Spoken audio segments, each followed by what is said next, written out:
May nakalaro na po ba kayong mga chess hustler? Yan po yung mga tambay po sa chess club o sa mga park or kung san-san na kung saan nagsiset up po yan ng chessboard tapos naghahamon yan. Usually, pustahan. Sa Pilipinas, ang tawag dyan, manghaharang. To be honest, naranasan ko na yan na tumambay sa chess club tapos makipaglaro, ganun. Pustahan mga 5 piso, ganun dati. Naranasan ko yan nung nagsisimula ako. Kailangan ko yung gawin yon dahil ang nangyayari po kasi, para ma-practice po ako, pupunta ako ng chess club, makipaglaro ako sa master. So, automatic tatalunin ako nun. So, automatic bayad ako. Kasi di sila lumalaro ng walang pusta. Ngayon, ang gagawin ko para may pambayad ako sa mga master, lalaban muna ako sa mahinang nilalang. Tapos pag tinalo ko sila, ipambabayad natin sa master. Ganun yung mga hustler o mga harang. Pero alam nyo ba na sa New York po talamak yung ganyan? Sa USA, ang daming nangaharang. Kahit ako nung pumunta ako doon sa Bryant's Park ba yun, may mga hustler po sa gilid. Mga naglalaro para makipagpustahan. At ang video po na ipapanood ko sa inyo, video po ito ng isang Pilipino, no, isang Filipino chess player po na nagpunta sa New York at may nakalaban na isang chess hustler sa Times Square. Grabe, eto po, papanoorin po natin at magre-react po ako. Tapos, pagkatapos po ng ating panonood at video reaction, gagawan ko ng analysis para himay-hamayin natin kung gaano ba sila kalakas. Tingnan na lang po natin kung ano ang nangyari sa labang ito. Panoorin po natin, guys. Ayan po yung video na isend sa akin ni Sir Jojo na gawan ko daw po ng analysis para makita kung gaano ba kalakas talaga yung mga hustlers sa New York. Anyway, yung Filipino player po dyan, siya po yung black, si attorney Aldwin Alegre po yan.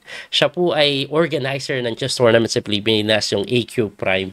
At tingnan natin kung anong mangyayari. Panoorin po natin ng live. Tapos ginawa ko na ng chessboard dito sa gilid para mas makita nyo mabuti. Nakasynchronize yan sa tira nila eh. Anyway, puti po dito yung hustler. Hindi natin alam kung anong pangalan niya. Ang tinira niya po ay E4 at sinagot ni Atty. Alegre ng basic Owens. Owens defense. Aba, makunat yung kalaban. Grabe naman H3. Hustler na hustler talaga. Yung mga ganyan tirang H3, tinitira ko yun dati pag nangaharang ako eh. Para kung wari di ka marunong. Panggap lang. Pero tingnan natin. Uy, C4, napakaaga. Ang aga ng C4, nag-develop lang si attorney, malinis ang kanyang tirada, castling, tamang malinis, at kinain ng D5 na tingin ko po hindi na ganun kagandahan yan sa white. Kasi isolated yung D3. O, atakado pa yung bishop pag kinapture, magkakaroon ng pair of bishop si attorney, kaya umatras. So, anong gagawin dito ni attorney? Umatras lang po yung bishop. Siya po ay nag-C5, napakagandang tira. No? C5 bago mag-knight C6. Ayan na, nag-knight C3. So, magna-knight C6. Ay, nag-knight D7. Parang mas maganda yung knight C6 pero nag-casting po yung white. Kaya pala knight D7. Gusto niyang ilipat sa knight F6. Okay, knight E4. Tamang pumapalit-palit lang. Huwag mo kakainin yan kasi pag tinix mo yan, magpo-pawn-takes, mahihil yung pawn structure. So, sa ngayon, lamang ka sa pawn structure, nag-rook C8, nag-A3, ang kunat, oh. Ang kunat po ng white. Pero nag-rook E8 lang dito si attorney. Medyo magalaw po yung main camera nila, no? Hindi ko po sure kung sino yung nagbibideo, pero tinitingnan kasi nila yung paligid ng ng Times Square. Anyway, nagpalit-palit na po ng kabayo. Nag-rook sa may B1. Para saan yun? Mag-B4? Pwede naman mag-B4 kahit walang rook B1. Hindi ko sure pero Queen C7 ang tinira ni attorney. Dinevelop niya lang po yung kanyang reyna. Hindi ko gusto yung Queen C7 to be honest. Kasi magro-rook C1, D4 eh. O, nag-rook E1 nga lang, nag-rook D8 yung pala yung plano. Kaya nag-iwas sa D-file yung Queen para sa rook D8. Pero bishop lang sa may D6. Okay, kinokontrol yung long diagonal. Pinalit naman po nitong hustler yung tore. Anong gagawin? Nag-bishop lang sa may C3, develop, hitting the knight. Tatakbo yung kabayo, most likely. Malamang sa alamang tumakbo yan.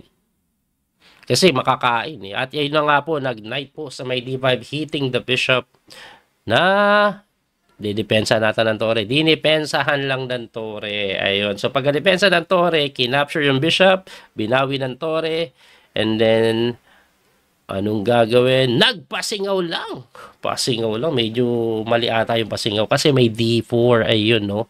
Nakapin kasi at tingnan nyo, nagsasayaw na yung ano, hustler. Oh. Ganun-ganun, nandi-distract na. Style yan eh. May iba't ibang style sa mga nangaharang talaga eh. May galawan silang pandi-distract eh. May style niya, sasayawan niya kunyari. Para hindi makapokus yung kalaban. Pero pagka di po, nag-iisip dito si Atty. Ko anong gagawin niya, hindi niya po kasi matakes yan. Dahil pag kinapture niya po yan, nakapin yung pawn eh. Kaya nag-win sa may E7 na kinapture agad yung pawn. Mabilis, binawi naman ni Atty. ng Bishop. And then, malamang magtulak B4 siguro. Pwede ba yun? B4. Nawala yung board eh. Kaya ako, nilagyan ko ng giant board eh. Pero nakikita niyo Times Square, nakapunta na ako dyan eh, 2022. Nag-B4 na nga! Inatake yung bishop, so malamang tumakbo. Bishop D6, pero mali ata bishop D6, may rook E3. Baka rook D8 ang tama. Kasi dali ata, pag, ay, kinapture muna yung kabayo. Pwede din, kain muna sa kabayo. And then, rook takes ang gagawin. Most likely, of course, binawi. And ngayon, pagka-atras mo sa D6, may rook E3. Kaya dapat ang tira siguro dyan, rook D8 muna. Attacking the queen. Oh, sundot muna sa reyna. Sumasayaw. Nandidistract eh. Oh, napa-bishop D6 nga. Oh, gumaganon-ganon yung kalaban. Oh. Hanip na yan ah. Oh. Gumaganon-ganon. So, nag-bishop lang sa D6, nag-rook sa may E3, pinin. Tapos, boom! Tumulak ng pawn. Nakapin. Abay. Nanggugulo, gumaganon-ganon pa saklak, Nanggugulo yung kalaban, eh. Style yan, eh. Alam niya, blunder siya, eh. Alam niyo kung bakit blunder? Parang puzzle yan, guys. Blunder yan. Bakit? Ano tira? Kala mo, panalo ka na. Nakapin yung bishop. Pag umalis, dali yung reyna. Hindi. Winning na po ang itim dyan. Tingnan natin kung makikita ni Atty. Aldwin.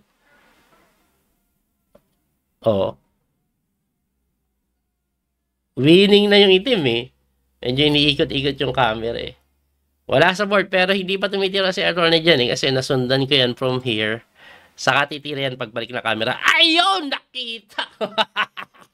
Bishop to D4. Pwede bang kainin yung reyna? Hindi. Nakapin kasi. At dahil doon, parasado ka, queen takes sa may D4. Napatigil yung hustler eh. Napatigil yung hustler. Hindi niya alam gagawin niya.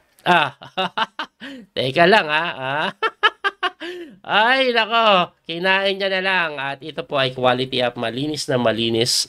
Walang compensation. Easy win po ito ngayon. Para po sa side ng black. Nakangiti na si attorney. Sabi niya, alam ko na this. Alam ko pustahan to eh. Hindi ko lang alam kung magkano yung pusta. Pero definitely pustahan to. Usually kasi yung mga hustler dyan sa New York, yung mga tambay-tambay dun sa park, naghahamon talaga ng pustahan yan. Tingin ko mahina $10 dyan eh. Seryoso.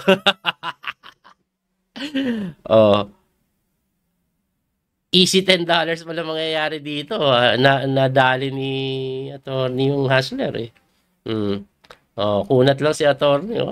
Madali na lang to. Binantayan na nga lang yung third rank. And I think this is just a matter of technique. Dadahan-dahan lalapit yung king. Of course. At unti-unting papabagsakin yung pawn. Yan ang gagawin dyan.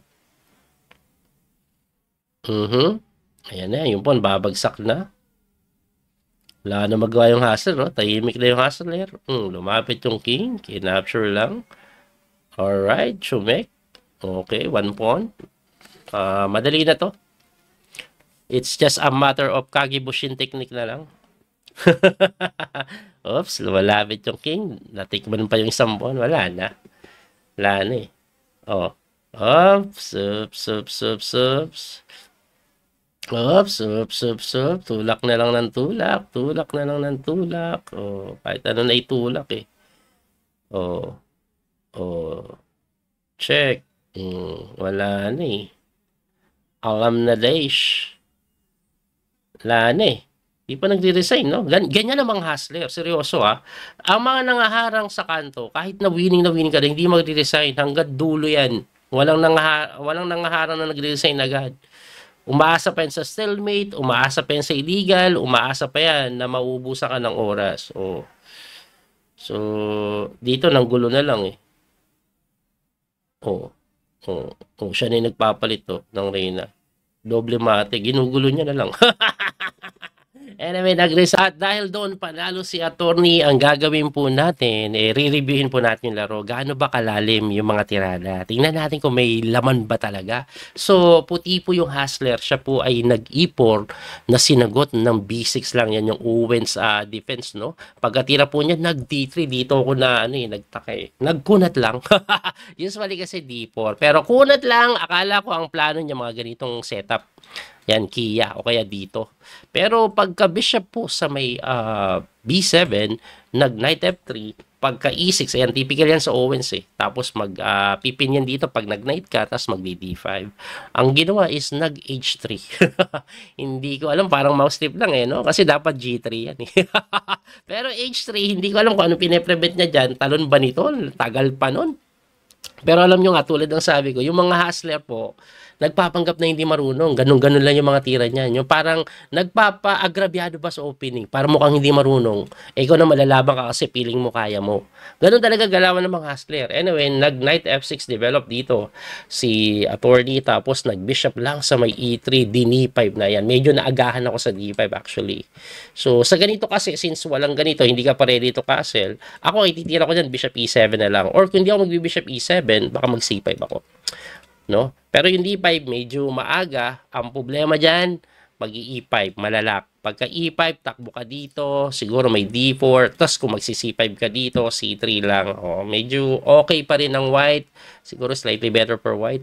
Anyway, balik po natin. Ang nangyari kasi is pagka D5, kinapture agad na mali. E di biglang lumamang po ang itim kasi pwede mag-knight takes yan eh. Threaten ito eh. Tapos nakabukas na yun. Pwede ka na mag-develop easily.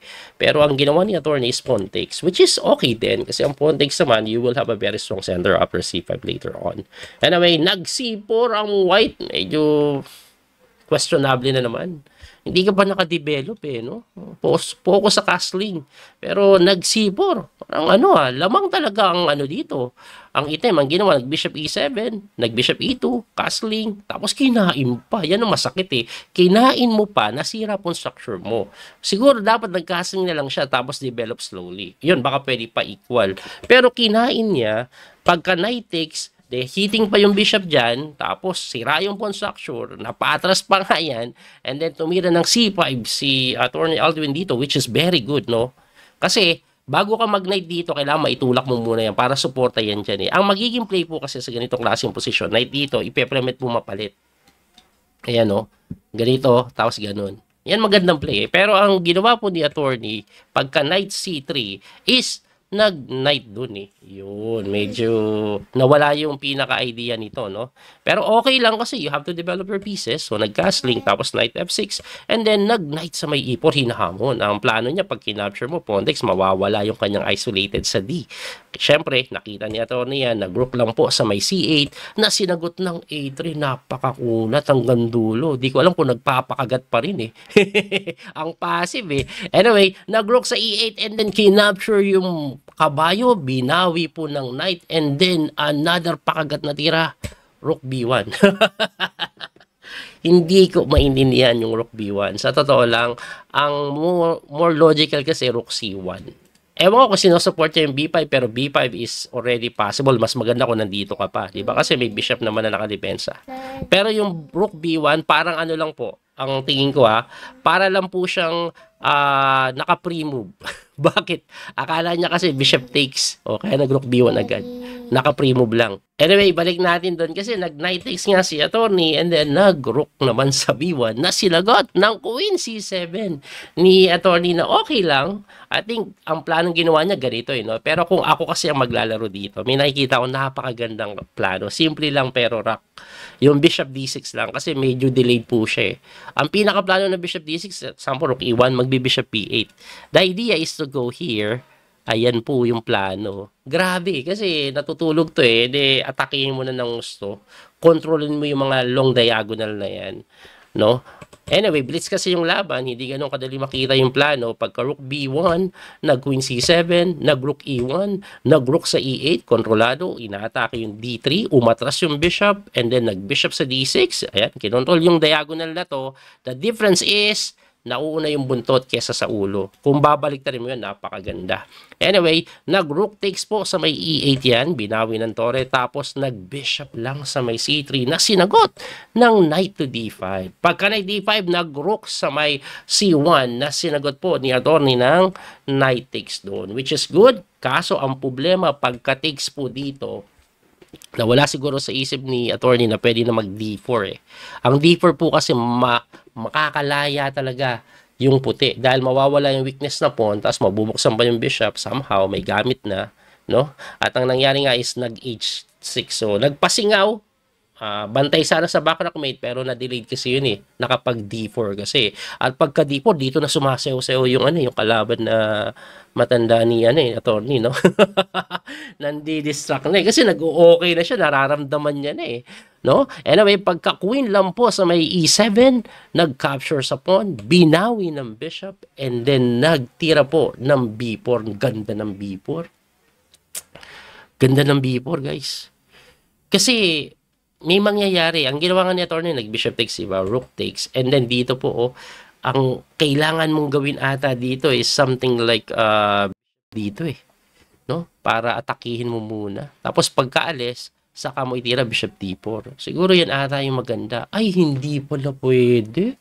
May rook takes pala. Yan, may ganun pala. Grabe ka tactics yun. Balik natin, ha. So, ibig sabihin, mali yung capture sa knight. Kasi nagkaganon eh. Dapat pagkatira po ng B4, immediately rook sa may D8. Yung pala tira. Ngayon, kahit pumunta siya dito, ibang istorya na yan. Kasi bishop T6 ka lang eh. Okay, so wala yung mga ganon, wala yung mga ganon. So, ibalik lang natin. Ang ginawa po kasi is pagka B4, kinapture. Ngayon, pagka rook takes, umatras, nagkaroon ng rook E3. At ang rook E3, hindi po makatakbo yung reyna. If the queen moves away, may capture dito, takes dito, malilibre po yung bishop eh. No? So, yung hustler na kanina, ang pangit ng opening, out of nowhere, slightly better na. Actually, lamang na po dito talaga ang puti ah. Kasi siya na yung may binibigay na pressure, especially in this case, na pasado ka to eh. Ngayon, ang naging problema sa hustler, masyado din siya nakumpiyansa eh. Sumayaw-sayaw pa eh. No? Ito nangyari sa kanya. Boom! Pagkatira niya ng F4 na blunder. Kala mo winning na kasi. O takbo ka, dali, di ba? Kala mo talaga winning na. Kaso na-miss niya yung tiradang Bishop D4 ni Attorney Aldwin. At dahil dyan, easy win. Ngayon, ibabalik ko lang bago natin ituloy yung nangyari. Ang tamang tira po kasi dito, siguro, Bishop B5 muna. Ayan. Bakit? O, atakado yung kanyang tore. So, iiwas ka. Siguro dito, mas maganda umiwas while attacking and then queen e2 na. So, pressure dito. Mapipilitan kang magtulak na to. Again, hindi pa rin ito pwede. Kasi, may mga pin. So, anong gagawin natin? According po sa engine ito tumira ka lang daw ng G3. Grabe naman G3 lang yan. Di aalis na tayo. Alis na tayo para hindi na tayo mapin. Tapos Bishop C4, check. Pagkatakbo, Bishop D3. Grabe namang engine yan. Tapos ang mga plano po, alam nyo kung ano, dito ata ilalagay yan, gaganyan yan, gaganon, tapos gaganon. Yun! Iiwas ka lang sa possible pin later on. Yun ang sinasabi ng engine. At lamang daw po ang puti. No? Ibalik natin doon, kaso nga, nagmadali. Nagmadali dito. Nagmadali sumayaw-sayaw. Ngayon, pagkatira dito, di na makasayaw, di na makatira. At ayan na nga po ang nangyari. So, wala na. Easy na to. There's a lot of ways to win. Gusto ko yung style na ginawa ni attorney. Dahan-dahan lang. Dahan-dahan lang. Lapit-lapitan mo lang yan. Unti-unti. Tulak ng pawn. Limas-limas. Wala kasi magawa yung bishop na yan. Walang magawa. Walang magagawa talaga yan. At dito po natapos. Ewan ko yung hustler. Linagay yung king niya dito. Tapos pinopromote niya eh. Hindi ko lang bakit eh. Pero basically, resign na siguro yon. No? So, nakita nyo yung ng style ng mga hustler. No? Ganyan yung mga mga tambay sa Chess Plaza. sa chess club. Walang opening, pero nakita nyo, wala siyang opening. Lamang nga si attorney nung opening pa lang eh, pero naka-recover, no? Marunong. Yun nga lang, bumikay. Nag-blunder siya sa F4 na yun. Na-miss niya yung tactics ng Bishop D4. Anyway, sana po nag-enjoy kayo at may natutunan. Salamat kay Sir Jojo. Siya po nag-request ng special request po ito eh. ng video na ito. Baka may mga request video kayo, sabihin nyo lang. Dapat interesting para gawa natin ng video. Muli po yung Coach Billy Master Day, yung kauso hanggang sa muling pagkikita. God bless po mga kabiyahe. Don't forget to like, follow, and subscribe. Bye-bye. Thank you sa support.